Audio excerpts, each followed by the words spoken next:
Joanna ran a mile in physical education class. After resting for 1 hour, her heart rate was 60 beats per minute. If her heart rate decreased by 2/5, what was her heart rate immediately after she ran the mile?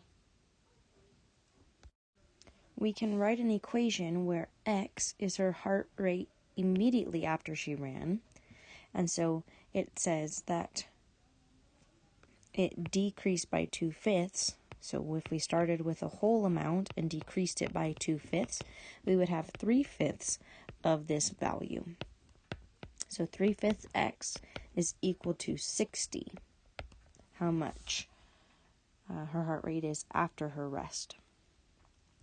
So to get rid of that 3/5, we can divide it out. The 3/5 divide out and we're left with x on this side. When you divide by a fraction, you can flip it and multiply. So instead, the 5 is going to be on the top and the 3 will be on the bottom. The 60 and the 3 have a 3 in common. 3 goes into 60 20 times, and 3 goes into 3 1 time. 20 times 5 is 100.